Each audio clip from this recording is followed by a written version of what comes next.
membuka mata pemerintah, membuka mata para ulama, membuka mata para ustadz, membuka mata insan pendidik dari kalangan Islam, dan membuka mata orang tua dari anak-anak kita Islam. Saatnya sekarang untuk mengatakan iya kepada apologet Islam Indonesia. Saatnya kemudian hari ini para ulama, habaib, habib, ustadz, dai mengatakan selamat datang kepada apologet Islam Indonesia.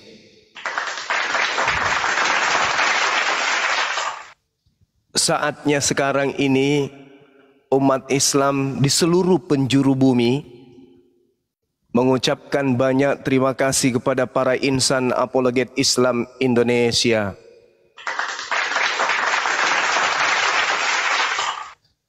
Kenapa bisa demikian? Karena awal berdirinya apologet Islam Indonesia tidak lain dan tidak bukan adalah menghalau pendangkalan akidah terhadap generasi umat Islam dengan cara-cara yang dilakukan oleh orang-orang yang punya kepentingan untuk mengkristenkan seluruh makhluk. Ini yang perlu disadari dan perlu kemudian respon positif dari para ulama, para ustadz, para habib, bahwa apologet Islam Indonesia berdiri itu bukan tanpa alasan. Kemarin kami sudah menyuarakan adanya apologet Islam Indonesia ini memiliki kemudian visi dan misi, di antaranya menghalau pergerakan pendangkalan akidah, misionaris, kristenisasi, dan pemahaman yang menyesatkan terhadap Islam dari kalangan orang-orang yang membenci Islam.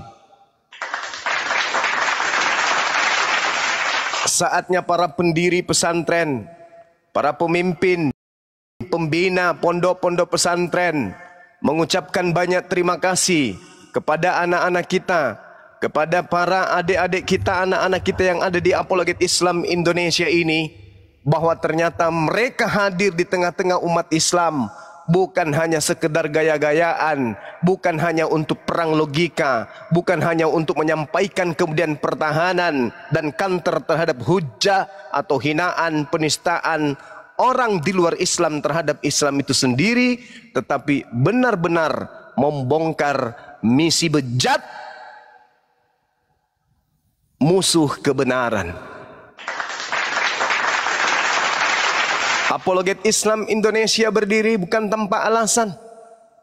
Kami tahu, kami sadar bahwa di balik tenangnya umat Islam, di balik rahmatnya dan kasih sayangnya umat Islam di Indonesia ini, ada kekuatan yang kemudian sedang berjalan di bawah tanah untuk kemudian bagaimana generasi Islam dijauhkan dari Islamnya. Ini contoh, ini bukti. Kita mau ngomong apa lagi?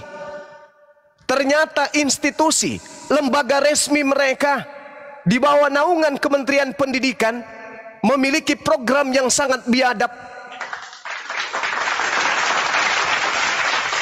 Kita belum pernah mendengarkan ada pesantren-pesantren yang mengajarkan.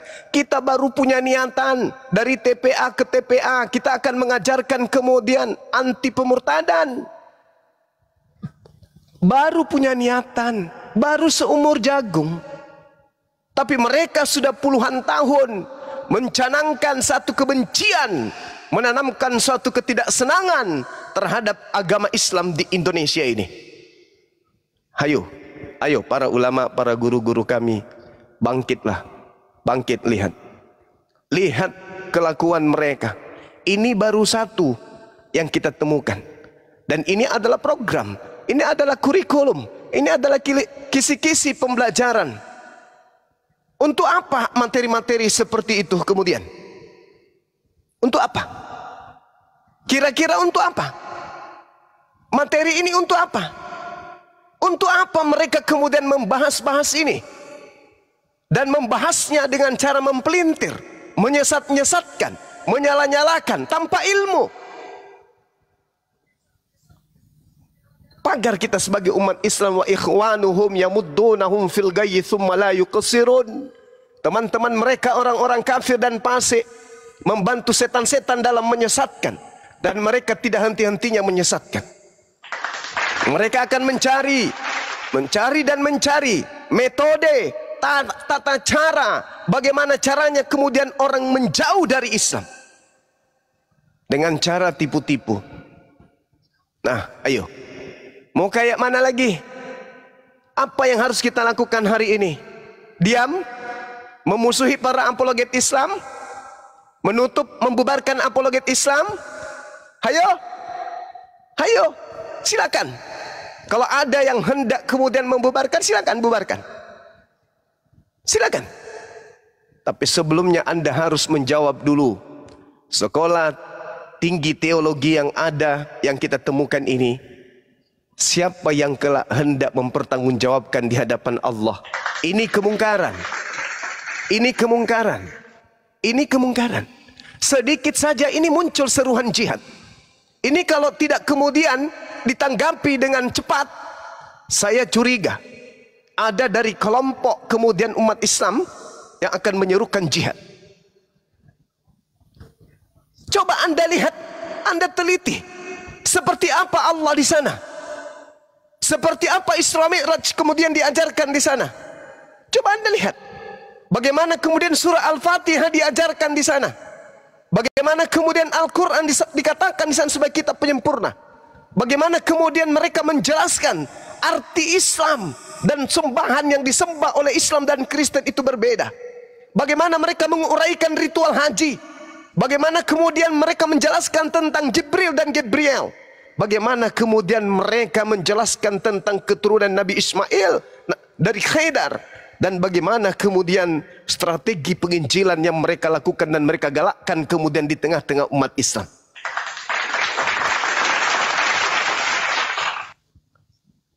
Mari para ulama, mari para guru, tinggalkan orang-orang munafik.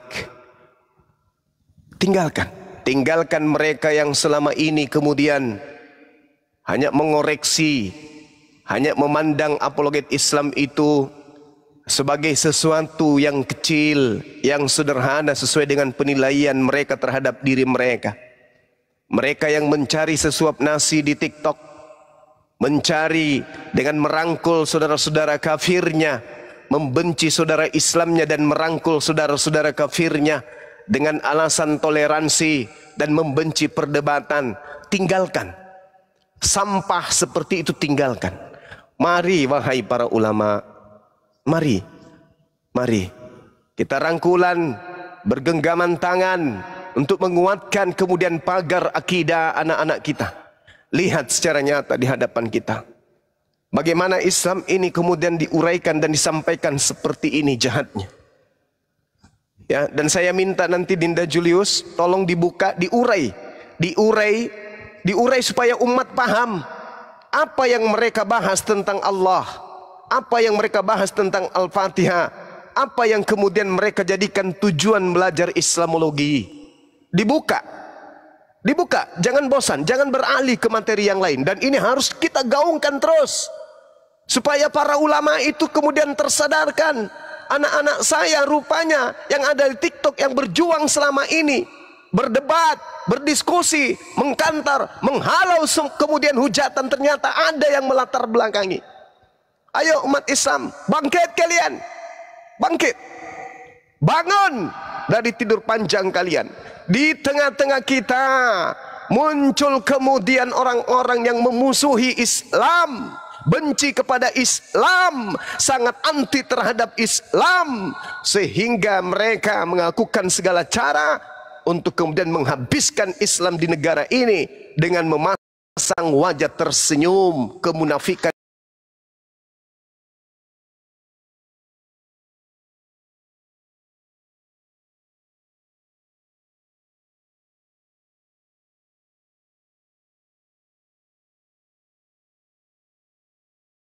kebencian kepada umat Islam mayoritas penduduk Indonesia. Tengoklah asli daripada senyum mereka. Tengoklah asli daripada wajah mereka. Tengoklah kemunafikan mereka. Jadi kalau di depan kita bermanis ria, lihatlah. Lihat wahai kaum muslimin. Betapa mereka kemudian membenci Islam. Betapa mereka kemudian benci Allah. Betapa mereka benci kepada kita. Tapi mereka bermanis-manis di depan kita. Lihatlah apa yang kami gaungkan. Silakan nilai sendiri. Kami menghabiskan waktu 24 jam sampai kami harus tertati-tati, sampai kami harus dilaporkan ke pihak polisi. Kami dianggap penghina, kami dianggap penghujat. Ini buktinya. Jadi kalau Lina Wijaya kemudian membawa kaos untuk dibagi-bagikan kemudian di acara resmi Islam, itu membuktikan bahwa ada kekuatan di belakang mereka. Ada sesuatu yang mereka andalkan.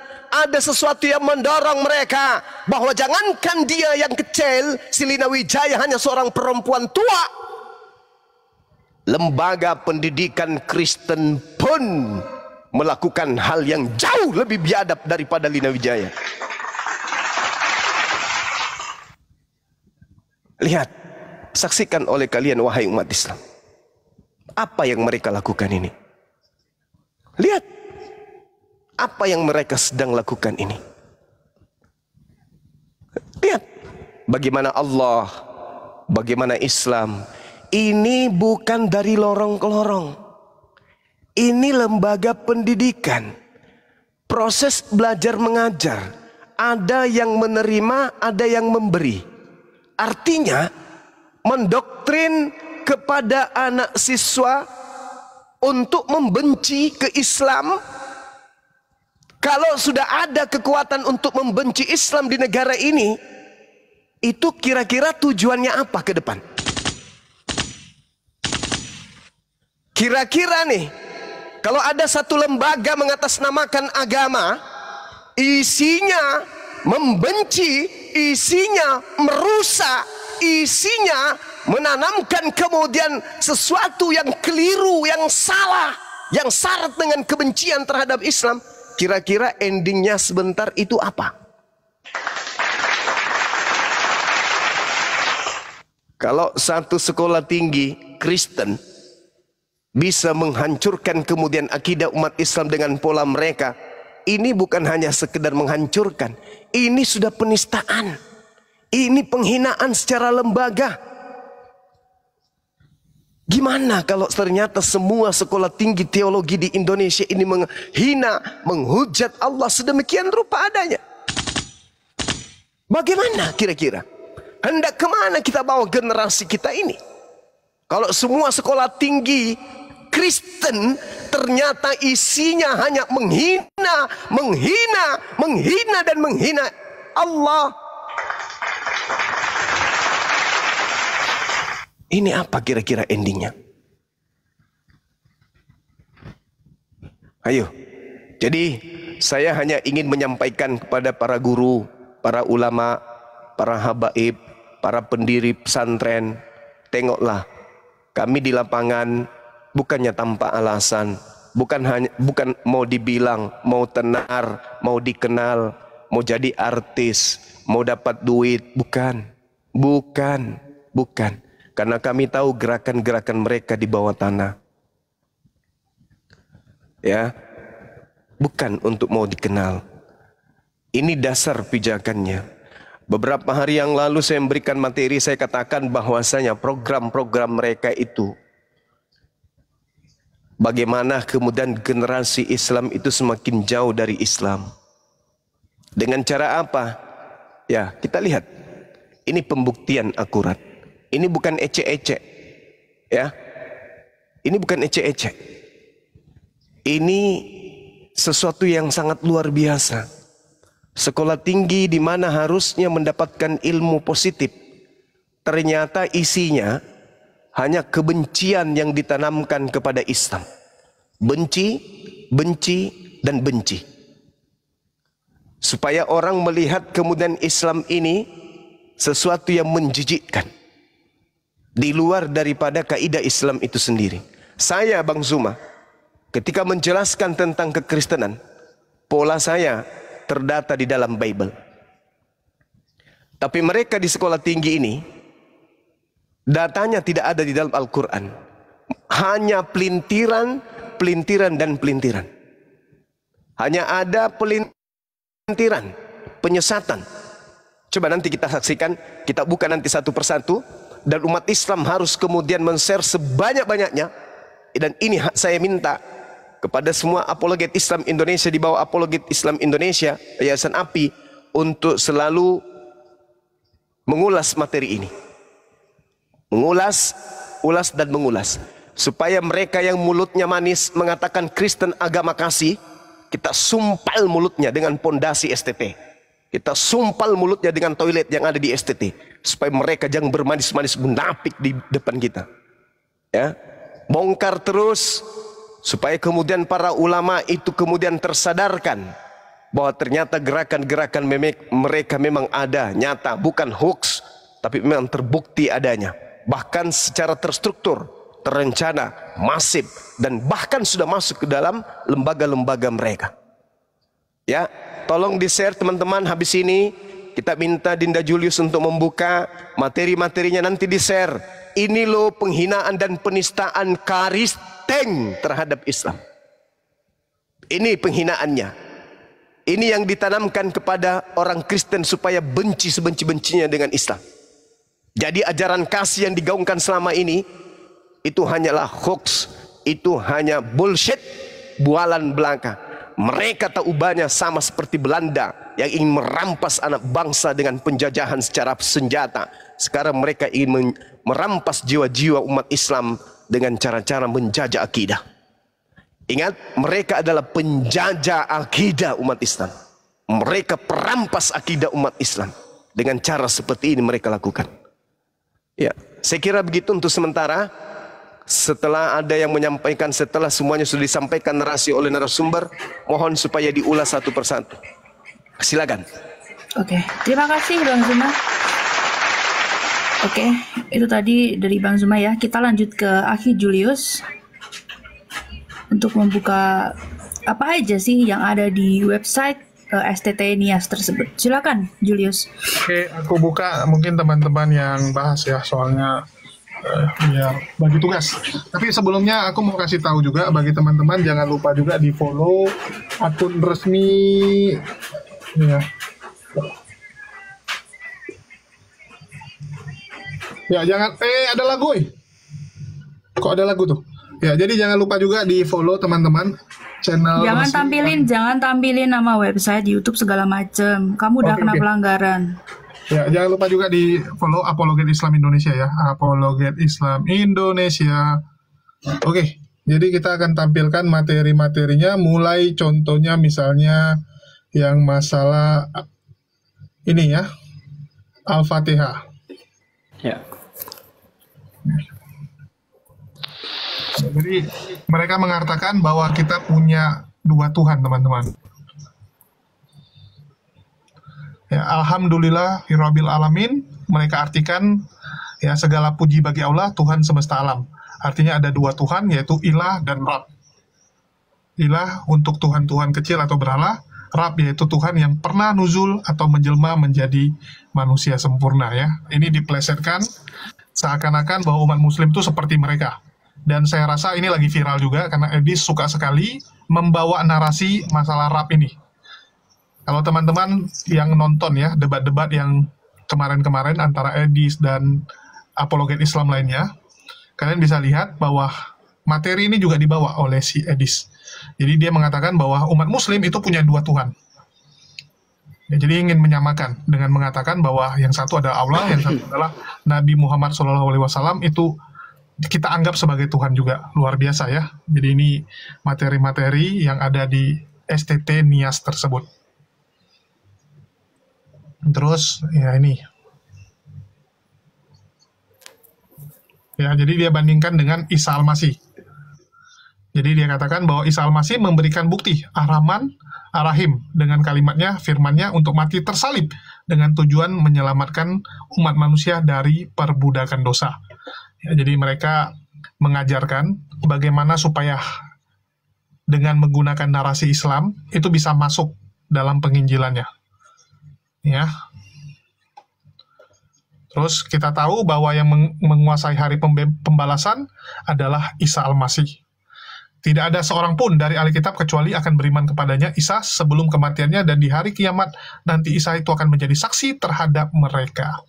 Ya, jadi cocokmologi seperti yang memang sering disampaikan oleh teman-teman kita yang mantan misionaris, bahwa memang itu diajarkan. Ya. Teman-teman bisa lihat. Nih. Jadi dia mengatakan bahwa di surah 114 Anas itu dikatakan bahwa apa? Berlindung kepada Tuhan manusia. Ya, umat Islam pun mengajarkan kita supaya apa? Berlindung kepada Tuhan manusia.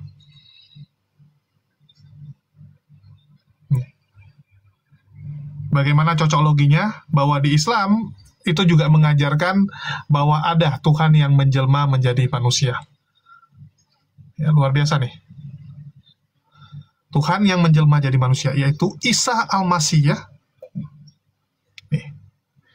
Terus, ihdinas siratal mustaqim, jalan yang lurus yang dimaksud adalah jalan yang menuju jannah atau surga.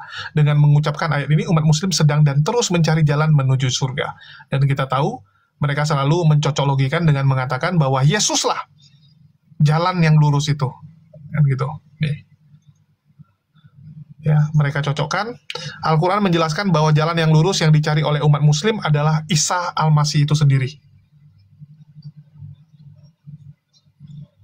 Ya, dan sesungguhnya Isa itu benar-benar memberikan pengetahuan tentang hari kiamat, dan janganlah kamu ragu-ragu akan kiamat itu, dan ikutilah. Ini adalah jalan yang lurus.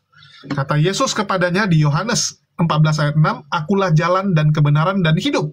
Tidak ada seorang pun yang datang kepada Bapa kalau tidak melalui aku. Ya, jadi dikatakan bahwa Yesuslah jalan yang lurus. Bang Julius diulas satu-satu aja, Bang Julius. Dari Al-Fatihah dulu kita bongkar gitu. Oke. Kita misinya dulu deh. Gitu ya. Misi mereka belajar Islam dulu. Nah, itu dia. Tujuan mereka belajar Islam. Ya, tujuan ini belajar tolong Islam. Teman-teman yang ada di bawah di download linknya ya, supaya tidak dihapus ya, tidak dihapus kemudian oleh Kristen. Nih ya, tujuannya adalah sekedar mengetahui ajaran agama Islam, khususnya dalam hal keselamatan di dalam ajaran Islam. Ya, sekedar mengetahui, tapi mengartikan dengan sangat luar biasa.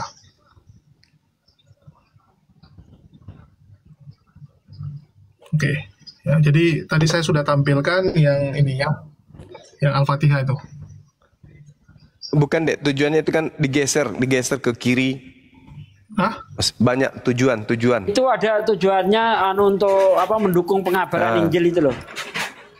Terus Nih, nanti tujuan, ada Al-Quran surah Ali Imran mereka plesetkan. yang mana nih? Paling atas. Tujuan. Sudah tadi, udah benar tadi. Nah, Ini itu. ya tujuannya. Ya diklik. Yang ini yang tujuannya ya? Oh, Ya. mau di-download dulu, bentar. Jadi di situ Ali Imran mereka artikan supaya dapat bersaksi bahwa jaminan keselamatan hanya dapat diperoleh melalui Yesus. Al-Quran surah Ali Imran ayat 55. Kan biadab. Nih ya, untuk sekedar mengetahui ajaran agama Islam, khususnya dalam hal keselamatan di dalam ajaran Islam. Untuk membentengi diri dan keluarga, khususnya dan umat Kristen umumnya, dari serangan-serangan kritikan pihak lain, khususnya Islam, yang bertujuan ingin menggoyahkan serta menjatuhkan iman Kristen, supaya menjadi mualaf, dalam kurung murtad dari kekristenan. Supaya dapat bersaksi bahwa jaminan keselamatan hanya dapat diperoleh melalui Yesus Kristus dalam kurung Isa Al-Masih. Di luar Yesus tidak ada kepastian akan keselamatan. Surah 3 Al-Imran 55. Untuk menghindari perkawinan campuran dengan pemeluk agama lain, khususnya Islam, dan untuk menolak anggapan semua agama sama saja ya. Jadi mereka pun menolak anggapan bahwa semua agama adalah sama saja. Nah, ini siapa yang nelpon nih? Bentar, ada yang nelpon. Terus nih, untuk menetapkan iman dan ajaran Kristen yang kita yakini dan Islamologi bukan untuk diyakini sebagai kebenaran yang hak, namun sebagai sarana untuk mendukung tugas perkabaran Injil. Itu dia tujuannya, untuk membedakan mana yang wahyu Tuhan dan mana yang bukan dari Tuhan, serta untuk memberikan informasi Tuhan yang disembah umat Kristen tidak sama dengan Tuhan yang disembah umat Islam. Ya, ini tujuan dari belajar Islamologi. Bentar, saya ada telepon. Lanjut. Yang Isra Mi'raj udah dibahas, Jul. Tolong kalian buka dulu ya, ini ada telepon penting. Belum, Mbak. Belum. Kita ke belum. Isra Mi'raj yang fatal ya, boleh ya?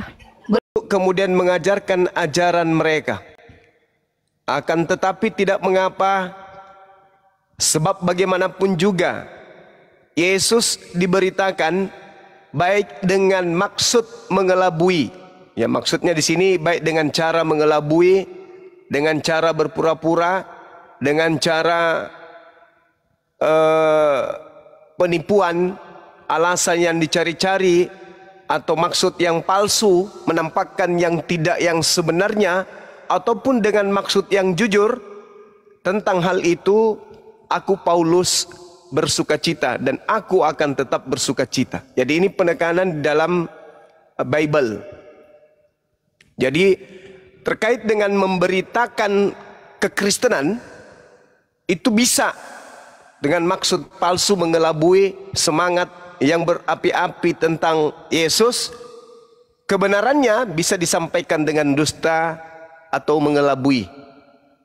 Ini yang dimaksud dengan propasis dalam bahasa Yunani. Jadi kalau ada sekolah tinggi yang kayak begini, ya kita umat Islam ini jangan heran, apalagi yang belajar apologet, yang sering kemudian mengkaji Bible. Nah ini, jadi hal seperti ini itu adalah bukan dibuat tiba-tiba saja, tidak. Memang itu sudah dari sananya. Bagaimanapun caranya kemudian mereka harus meloloskan amanat agung. Nah, itu yang harus terjadi. Makanya mereka berani kemudian melakukan apapun dengan maksud mengelabui atau apapun caranya, mereka harus menyampaikan amanat agung, Indonesia harus dikristenkan. Nah, ini yang terjadi, teman-teman sekalian.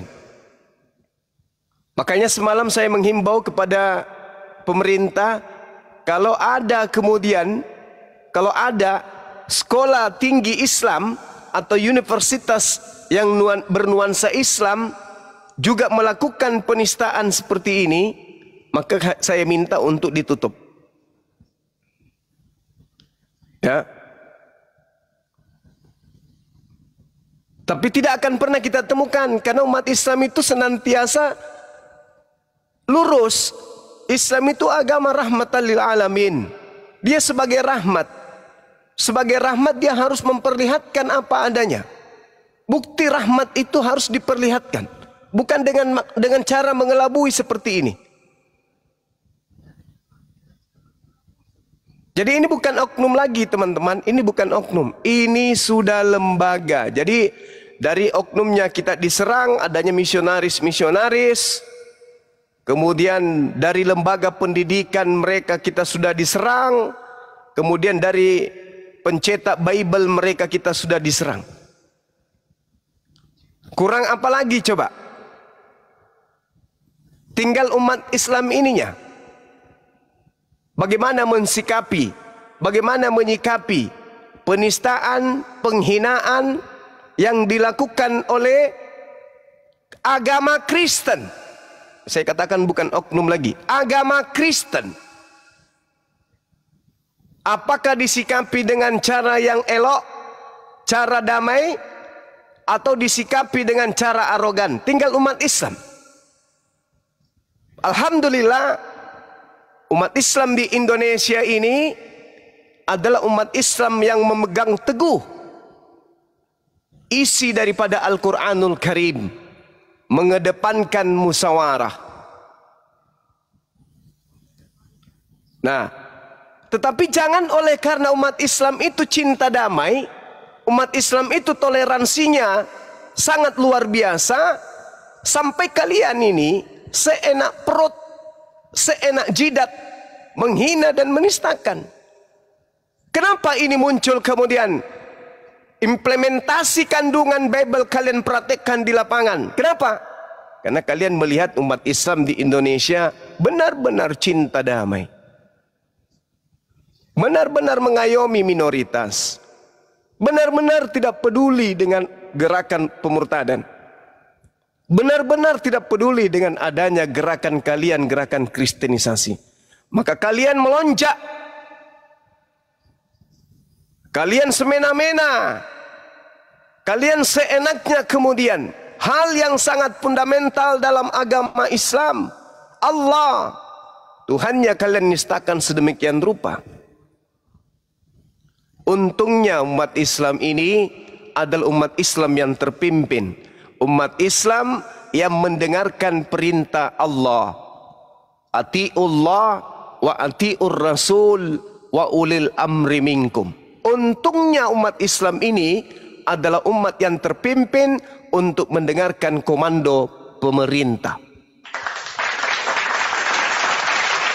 Tapi bukan berarti Anda seenak-enaknya. Jangankan Anda yang diratakan dengan bumi, penjajah yang lengkap senjata aja diusir. Ketika umat Islam itu sudah bersatu. Dan salah satu elemen kekuatan yang ditakuti oleh bangsa asing di Nusantara ini, itu adalah umat Islam.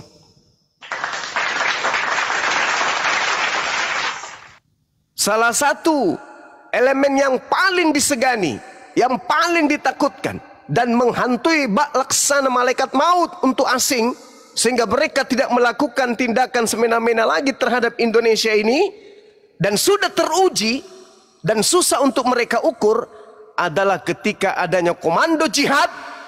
Maka kekuatan yang muncul di Islam itu bukan kekuatan bumi lagi, tapi kekuatan langit. Jadi ini Anda harus menghitung. Anda harus menghitung. Untung saja umat Islam itu adalah umat yang terpimpin, umat yang tidak acak kadut, bukan yang arogan. Untung saja. Tapi mau sampai kapan? Mau sampai kapan kalian melakukan tindakan-tindakan seperti ini? Mau sampai kapan?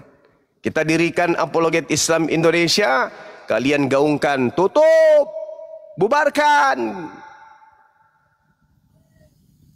Padahal jauh sebelumnya kami nih yang belajar di Apologet, belajar Kristologi, sudah mengetahui dalil-dalil seperti ini. Dalam kelicikanku aku menjerat engkau dengan tipu daya. Banyak data-data yang minta untuk diteladani. Kepada orang Yahudi, saya ngaku Yahudi supaya saya memenangkan banyak orang Yahudi. Kepada orang Yunani, ngaku Yunani supaya saya banyak memenangkan orang Yunani. Kepada penganut Taurat, saya mengaku sebagai penganut Taurat meskipun saya tidak taat kepada Taurat supaya saya memenangkan banyak penganut Taurat. Kepada orang Islam, kalian ngapain? Kalian ngapain kepada umat Islam? Berdasarkan 1 Korintus 9 tadi, kalian ngapain? Kepada umat Islam, kami berpura-pura menyembah kepada Allah meskipun kami tidak percaya kepada Allah. Nah, inilah kalian.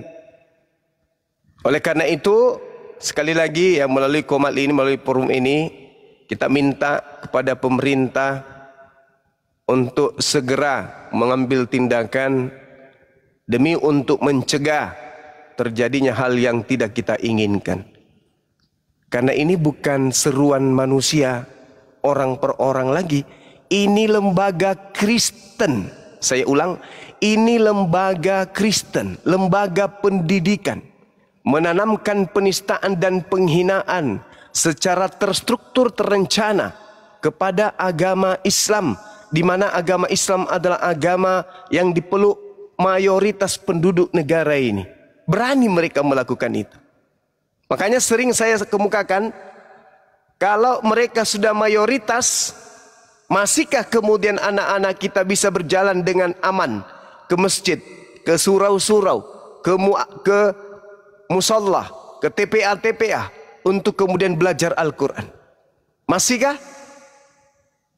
Masihkah kemudian anak-anak gadis kita bisa dengan nyaman menggunakan hijab?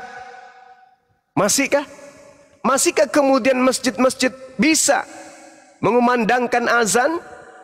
Masihkah? Ini pertanyaan yang sudah nyata jawabannya kalau mereka mayoritas. Ini kenyataan yang meskipun kemudian masih bersifat sesuatu yang belum nyata, tapi kita sudah bisa memprediksi ke depannya seperti apa. Kita bisa memprediksi ke depannya seperti apa. Masihkah kemudian lagi bete dilarang di negara ini dinikahkan? Masihkah kemudian makanan-makanan yang diharamkan itu dijual secara sembunyi-sembunyi? Kalau mereka sudah mayoritas, saya khawatir itu tidak akan pernah kita temukan lagi ketenangan kemudian untuk beribadah, berjalan ke masjid. Sudah kita tidak bisa temukan lagi keindahan pada bulan suci Ramadan. Kalau mereka mayoritas, kenapa ini cerminannya sekarang kita sudah lihat? Kita sudah lihat di tengah-tengah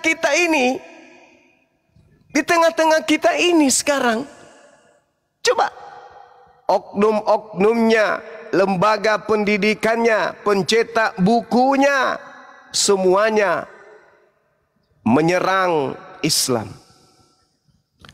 Lalu Islam apa yang Islam lakukan terhadap mereka yang minoritas? Tak ada selain kasih sayang, mengayomi, melindungi. Tak ada. Bahkan kita sediakan Apologet Islam Indonesia sebagai wadah untuk mengukur kebenaran agama kita masing-masing. Bukan untuk ribut, hanya untuk sekedar mempertontonkan kemudian tolak ukur kebenaran agama kita. Masih teringat gaungan saya di Jakarta waktu itu. Saya mengajak seluruh pendeta untuk tampil ke depan untuk kita berdiskusi mana jalan keselamatan yang benar itu. Tapi sampai hari ini tak ada yang bisa menjawab. Apologet Islam Indonesia dibentuk bukan untuk menistakan, bukan untuk memecah belah, tetapi untuk menjadi payung hukum agar debat diskusi itu bisa kita laksanakan, agar kita pertontonkan ke masyarakat Indonesia pada khususnya mana agama yang betul. Karena kami tahu bahwa di belakang ketenangan yang ada hari ini itu ada rencana-rencana yang ingin kemudian menggulungkan mayoritas Islam. Kita sudah dihina bukan? Allah sembahan kita sudah dinistakan bukan? Nabi kita sudah dihina, direndahkan bukan? Iya kan? Udah nampak bukan? Penghinaan-penghinaan itu udah nyata bukan? Bukan dari oknum mereka bukan? Tapi dari lembaga. Ini artinya apa sahabat-sahabat sekalian? Kita masih mau diam? Masih mau tutup api? Masih mau bubarkan api gitu? Masih mau mendengarkan mereka mulut-mulut munafik yang teriak toleransi? Lapor sana, lapor sini. Masih mau mendengarkan dia? Hanya bermodalkan musik, bermodalkan joget-joget. Kemudian api mau dibubarkan. Orang yang menyuarakan kebenaran, orang yang mengajak untuk berdebat, berdiskusi, untuk mempertontonkan kemudian mana yang betul, Islam atau Kristen, malah disuruh untuk ditangkap, dipenjarakan. Sementara di belakang kita gerakan mereka berani, masif, terencana, terstruktur untuk kemudian mendangkalkan akidah Islam. Kira-kira apa tujuannya mereka membuat kurikulum Islamologi kayak begitu? Apa tujuannya? Untuk menciptakan kerukunan umat beragama? untuk supaya kita senantiasa saling rangkulan dengan orang-orang di luar Islam mengisi kemerdekaan, untuk supaya kita kemudian hidup rukun mengisi kemerdekaan, merajut persaudaraan? Tentu bukan. Tentu bukan. Tentu bukan. Tujuan kurikulum seperti ini pasti tujuannya untuk menghancurkan akidah umat Islam. Ini mau menghancurkan akidah. Menghancurkan akidah umat Islam. Memporak-porandakan akidah umat Islam.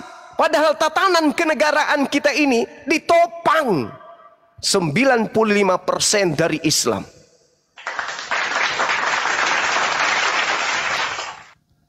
Coba.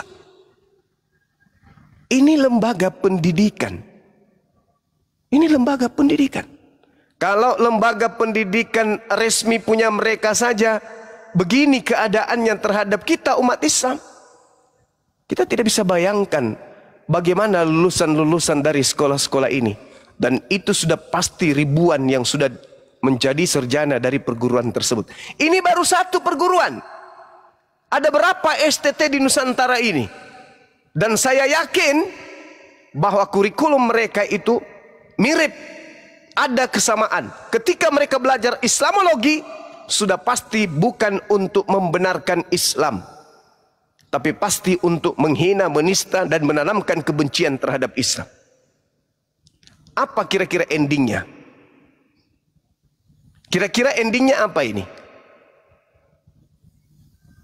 Kira-kira apa endingnya perguruan-perguruan seperti ini? Endingnya terhadap bangsa kita ini apa? Apa? Pecahan. Ada yang bisa berbicara? Endingnya apa? Perpecahan. Perpecahan. Umat Islam itu paling sensitif. Umat Islam itu sangat sensitif. Sangat peka. Ketika berbicara mengenai akidahnya. Sangat-sangat peka. Sangat sensitif. Ini endingnya kalau tidak dihentikan sesegera mungkin. Na'udzubillah summa na'udzubillah.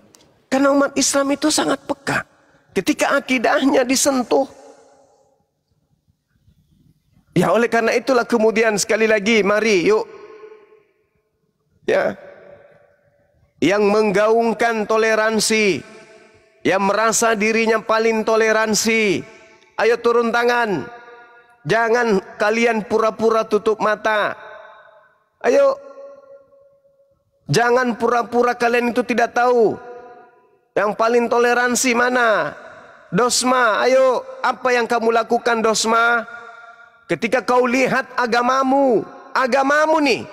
Agamamu bukan oknum. Agamamu. Mendirikan kemudian lembaga pendidikan dengan menistakan umat Islam, umat mayoritas di Indonesia ini. Kamu